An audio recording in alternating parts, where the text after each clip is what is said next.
What's up, you guys? It is Battle from iHeartRadio's official wrestling podcast, the Battleground Podcast, and 100.1 WKQQ. WWE is returning to Lexington, Kentucky at Rupp Arena this Monday for Monday Night Raw. Tickets, you can still grab them at Ticketmaster.com. And today we got a very special guest, a fan favorite of mine, especially in the Battle household. Chad Gable is on the show with us. Chad, thank you so much for joining for having me, man.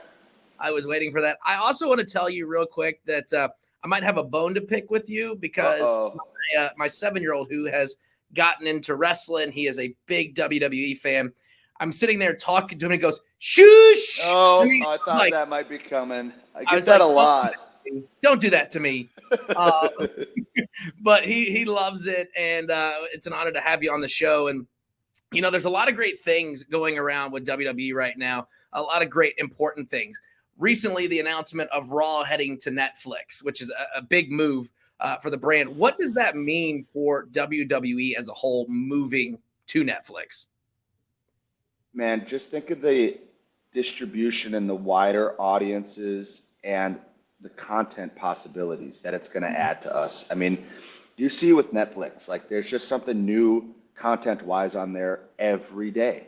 And that's what WWE is great at, is producing content at a rate that like I don't feel anybody else can do. Like our content production is like, you know, when you consider the amount of shows we have, the amount of social media stuff we do, just everything is unmatched. And I think our company and what we do just lends itself to that. So it's just going to allow us to do so much more and bring so much more content to people.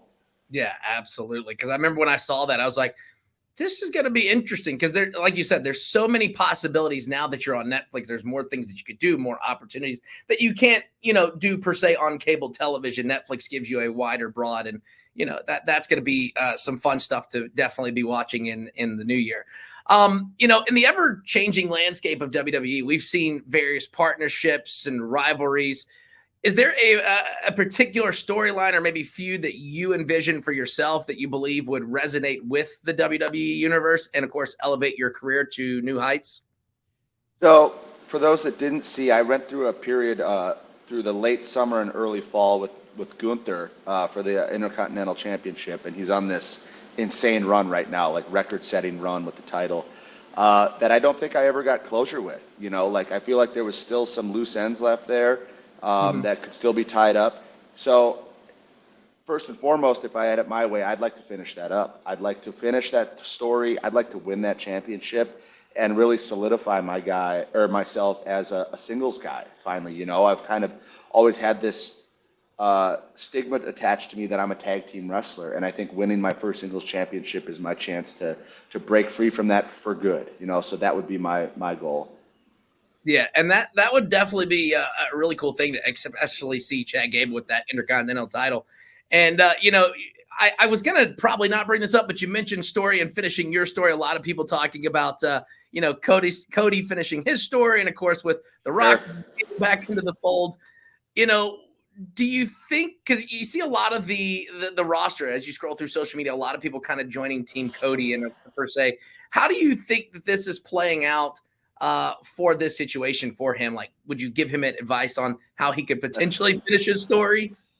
You know, what I would say about it is I think it's so indicative of our audience, like how unique and awesome like our audience is, because there is no predicting how people are going to respond or react to anything we do, right? You might have it in your mind what you think is going to happen or how you feel like they're going to feel about it. You never know. And when stuff happens organically and hits out of nowhere, it's always the best stuff we do.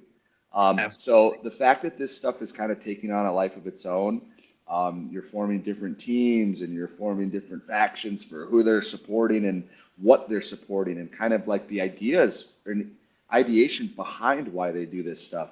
You know, it's so interesting to watch from a fan perspective. Myself, I'm treating it like that right now. It's organic, man, and it's been a long time. We don't get those very often. So I would just suggest people enjoy it. Root for your guy, whoever that ends up being, and let it play out, because when we get these kind of situations, there's nothing better.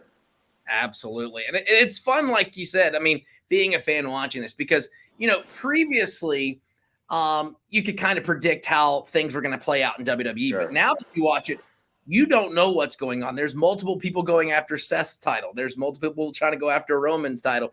And I think, that shows with Triple H and his booking, like, you don't know what's going to happen next. Sure.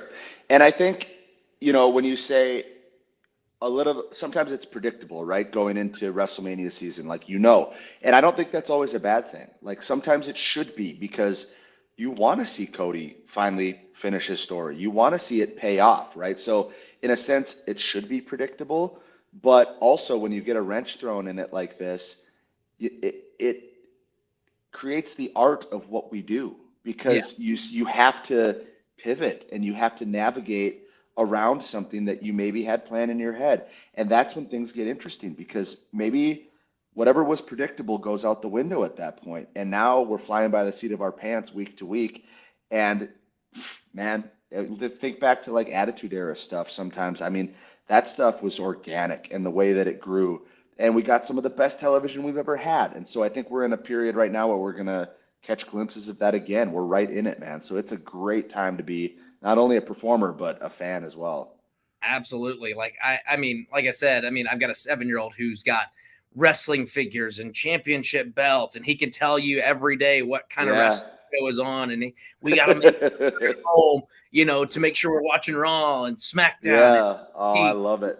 We were recently at the NXT show in Clarksville, and it was fantastic. And something that's really awesome that you do is you have a very big passion for community involvement and charity work. Is there anything that you could talk about, upcoming initiatives or causes that are close to your heart? So I've asked to and have been very heavily included in our work with Special Olympics, which kind of hits home for me personally because I have a nephew who's epileptic, and he is also involved in Special Olympics with bowling and things like that. So going forward, the Special Olympic Games in 2026 are going to be here in Minnesota, where I'm from. And so I would like my goal and what I'm led to believe is going to happen is that I'll be a big player in that as far as the company's involvement, as far as just being one of our like guys to steward the company message and their message back to the world for Special Olympics to be a large part of that. So it's definitely a cause and activities and stuff that are super, super close to my heart. It's one of my favorite things that we do. When we do these big Royal Rumble weekends or SummerSlam, WrestleMania, our big shows, and we get very heavily involved in the community. One of my favorite parts is the Special Olympics because you leave those things just feeling empowered. The effect you have on the kids and that they have on you, it really can't be put into words, man. It's like you leave those things just feeling like invigorated by their energy. It's really great. Absolutely. And that's a great cause. My family has worked very closely with special needs children as well. My dad is a camp counselor for special needs summer camp. So it's seeing, oh, wow, great. Like you said, seeing the joy and seeing them react to, being there. It's a great feeling, definitely, for sure. Another great feeling is you look at everybody that's around Alpha Academy. You've got Otis, you've got Maxine Dupree, who's coming on very well. Yes. Got Tozawa out there doing his thing. I did stumble across this. I look at your Wikipedia page because I always like to try to see, and it says we might have to get somebody to change this Wikipedia page. Alpha Academy is a wrestling stable composed of leader Chad Gable, Otis, Maxine Dupree, Tozawa, with Ivy Nile as an associate. Now, oh wow, I did not know that. So I just hit up Wikipedia because last time I checked, I don't think Ivy Nile's in Alpha Academy. I offered my services to the Creed brothers, and all three of them actually, like a couple months ago, and they shut me down. So I don't know if she's trying to weasel her way in by editing my wiki page or what. But yeah, I'll put you in charge of that. You can take that out if you want. I'll definitely take that out. I'll make sure. How awesome, by the way, is it to see? Because you've had a lot of help training with Maxine and her wrestling. How awesome is it to see her progressing each week and getting out there and like showing, hey, I'm not just a face.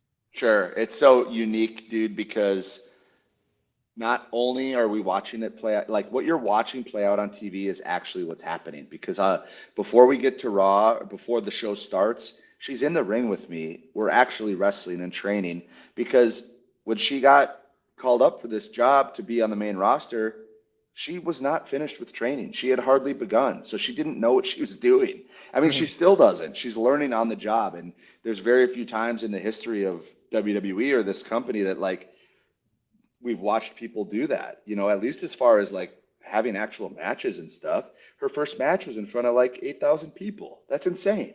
Mine was Yeah. in front of like 25. So like, you know, and she killed it. She's being a lot is being asked of her, and she's delivering, and that to me is very exciting. It's commendable. Her work ethic is next level. Work ethic is something that just to me most very very important. And so when she's demonstrated hers, it gives me no trouble to like offer my help at whenever she needs it, and she asks a lot, which is great. Yeah, absolutely. And it's great to see her, progress, like you said, over the past several weeks, watching her at Rumble and everything else. Like, it's awesome to see that she's progressing and she's not just a face, not just Exactly. and that's pretty cool. I know we're kind of coming up towards the end of our little chat here, and I always like to end it on some fun stuff.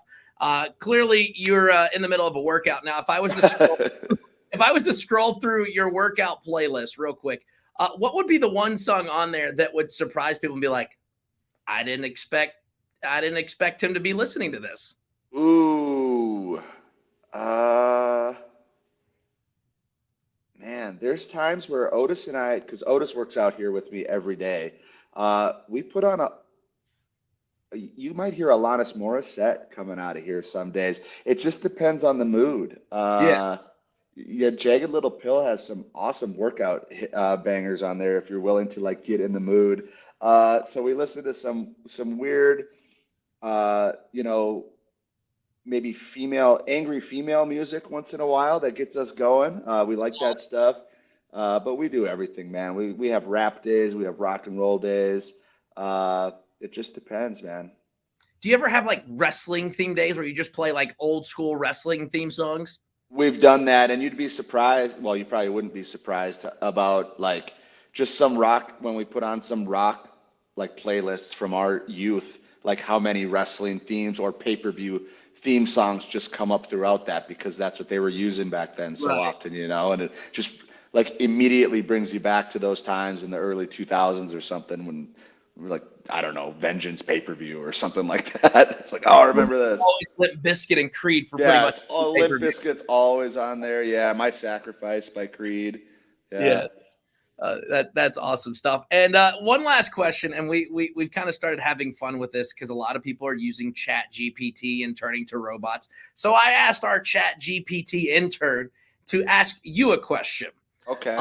The question is, if you were a pizza topping, which one do you think would best capture your wrestling style? Would it be the suplex supreme, the submission sensation, or the gravity-defying cheese toss? Wow.